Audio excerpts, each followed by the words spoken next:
Welcome to our daily Forex market analysis, and this is for trading on July the 28th, 2021. Just a quick disclaimer here before we get started. This is for educational purposes only. Trading is a risky business, so please be careful with your money. As usual, we'll start off by taking a look at our calendar here.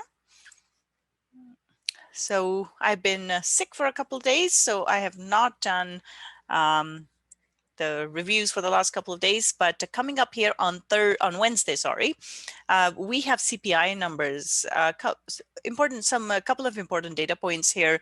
So first, CPI number, which is the inflation number. Inflation is a concern right now, and if the inflation numbers come in higher than expected, that means that would be positive for the currency, because the expectation then would be that the banks would basically they would have to raise interest rates, or they will have to tighten the monetary policy. So if the CPI numbers come in higher than expected, that would be good for Canadian dollar.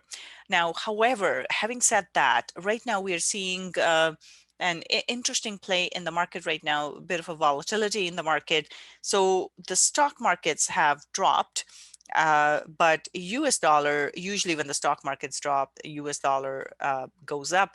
This has not been the case, or it's basically generally everything moves in the same direction. So stock markets drops, US dollar goes up, and we see pound dollar, euro dollar drop, and then Aussie, New Zealand dollar, all of that drop as well.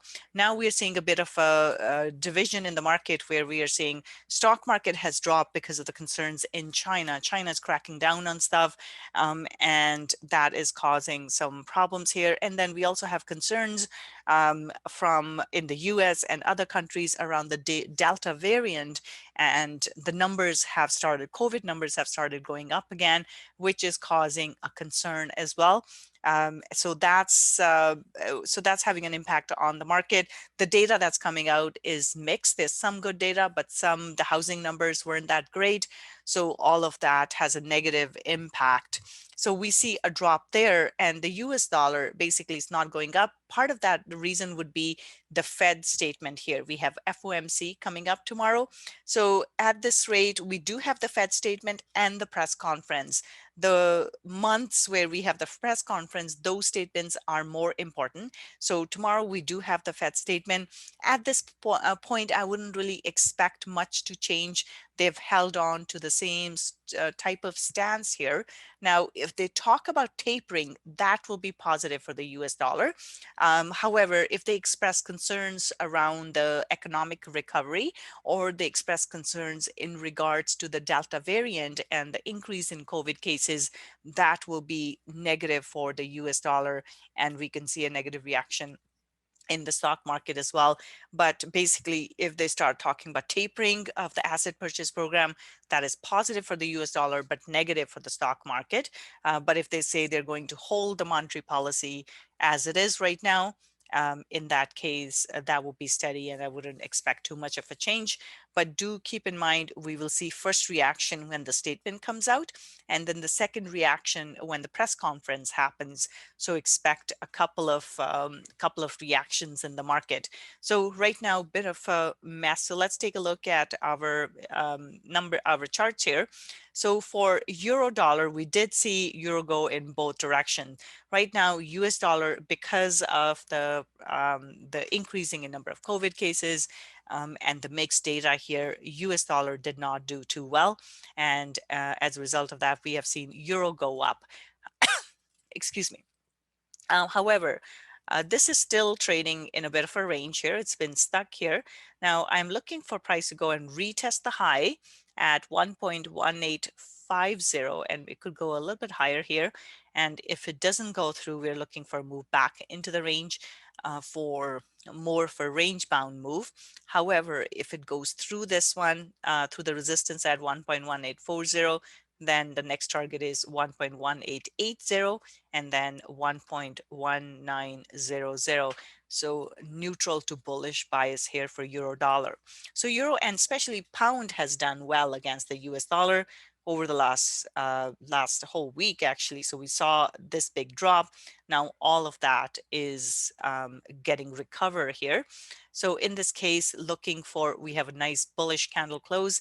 Yesterday was bullish as well. So looking for price to go up higher here.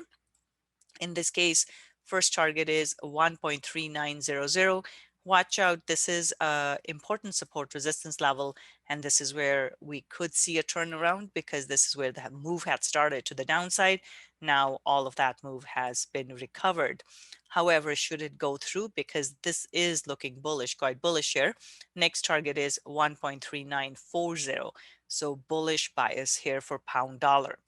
Now, Aussie dollar and New Zealand dollar have not done, so the commodity currencies have not done as well against the US dollar because of the stock market dropping. So commodity currencies are tied into the stock market. When the stock market drops, commodity currencies drop as well. So with Australian dollar and New Zealand dollar, we have seen a drop in this one. However, I'm neutral on this. The price is still trading in a range, and we haven't really seen price go out of the range. So in this case, basically, I'm looking for a range bound move here for Aussie dollar as well. And the range is between 0.7400 and 0.7340. So bias here is neutral. If it manages to go through the support, then we will look for the lower level. But the first big hurdle will be 0.7340. The next one is 0.7290 will be the next target, but we have to watch the range first. So neutral to neutral bias here for Aussie dollar, to slightly bearish if it goes through the support here. New Zealand dollar, this is same thing here. We see the price has been trading sideways here for the last several days here. We have a nice bearish candle close. It is into support, and again, the bearish move was the result of the stock market dropping. Now it could turn around and go back up because the last few times it hasn't been able to go through. So watch out for the support as 0.6940 level. In that case, we're looking for a move back towards the top of the range. But if the slide in the stock market continues, I'd be looking for these to drop further. And in that case, we could see price drop all the way into 0.6870. So in this case, again, neutral to bearish bias here. We'll have to keep an eye on the stock market and any more further drop. So S&P 500 dropped a lot. So stock market's dropped a fair bit today, which is, we haven't seen this big of drop in a few days now. And so we'll have to watch out. Generally, what we have seen, stock market drops, it recovers the next day or in the next couple of days, and we are back up again. However, if the slide continues, that will be where we will see the commodity currencies drop as well. So right now, neutral to bearish bias for New Zealand dollar. So generally, these are all aligned. Now we're not seeing that alignment because euro and pound are moving in one direction. Aussie, New Zealand dollar, these are moving in opposite directions. So we'll have to keep an eye on it because they are likely to come back and realign again. All right, dollar CAD here. Dollar CAD, nice big move to the upside. Now, there are two things we'll have to watch out for FOMC tomorrow, but also CPI numbers for Canada. If the CPI numbers come in positive, then this will be good for Canadian dollar, which means we're likely to see the move back into the range towards the support level. However, if the stock market continues to drop, then we're looking for a move higher here. So 1.2650 will be the next target. For now, though, my first case scenario will be the sideways move here for dollar CAD. So bias here is neutral, neutral to slightly bullish here for euro CAD. For dollar CAD, sorry, keep an eye on 1.2600. All right, let's take a look at our commodities. Silver looking bearish here. With the stock market, I am not 100% behind it dropping again. Every time we've seen the market drop, it's dropped for 1 or 2 days and then it has bounced back up. So if the stock market turns around, this is likely to turn around as well. For now, though, just based on the technicals alone here, bias is bearish. 24.25 is the first target. So bearish bias for silver. Gold here, gold is struggling. It's still trading in this range that it's been stuck in for a number of days. It's into very important support resistance level. It does have a bit of a bearish bias to it, but if it fails to go through the support at 1795, then we're back into the range again. So right now for gold, this is neutral. Oil here, oil struggling a bit. As we can see, price wasn't able to go through the resistance. It's been stuck in a bit of a range here. So neutral to bearish bias here. If it holds below 72.20, we're looking for a drop. So this inefficient move to the upside could get filled here. So neutral to bearish bias, 70.30 is the target. Copper here, copper, a huge move to the upside in copper. It is into resistance though. So today's candle close, not that great. So neutral to bearish bias. First target would be 4.46. And then below that, we are looking at 4.41. So neutral to bearish bias here for copper. Bitcoin here, looking neutral at the moment. It's still holding above the support resistance level here.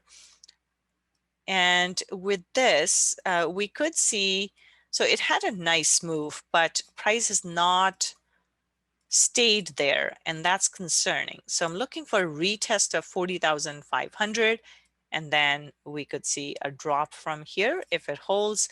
So bias right now, overall, this has been stuck in a big range here for a number of months.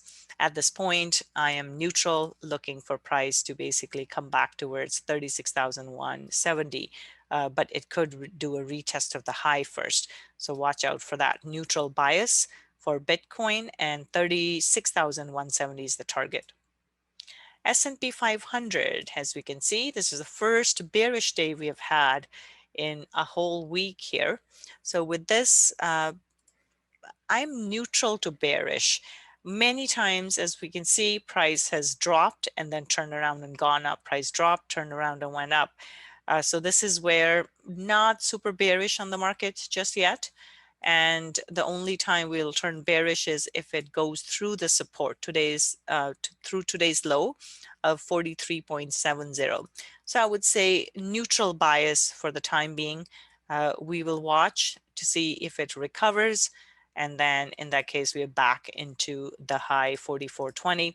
So I'm neutral on this, monitoring the support at 43.70. If it goes through, we will look for 43.20. So neutral to slightly bearish bias for S&P 500. NASDAQ here, NASDAQ had quite a drop here. But again, I am expecting volatility, which means we could see a turnaround in the markets. But if it fails to pass through 15,000, then we are coming back down towards 14,700. So right now, neutral to bearish bias for NASDAQ. And then Dow Jones here, this one's looking neutral here as well. Price hasn't really done a whole lot. We did see a drop, but it doesn't look very solid. So this is neutral right now. I think we're likely to get a sideways move here. So neutral bias for Dow Jones. We could see a retest of 35,165, but I am more of the opinion we may get a move in both directions here. So look for volatility. And in DAX here, DAX bounced off of the support, which means we could see a move back towards the high 15,000, or the next high, I should say, 15,680. So bias here is neutral to slightly bullish. FTSE here, this one as well, quite a recovery here, quite a bounce off of the support, looking for price to retest 70.35 and then above that 70.54. So neutral to bullish bias for FTSE as well. And Nikkei here, quite a drop here in Nikkei. Nikkei looks bearish at the moment. So we could see a further continuation here back towards support 27,120. So bearish bias here for FTSE. All right, so that's it for today. I will be back again tomorrow with the market analysis. Have a great trading day. Bye for now.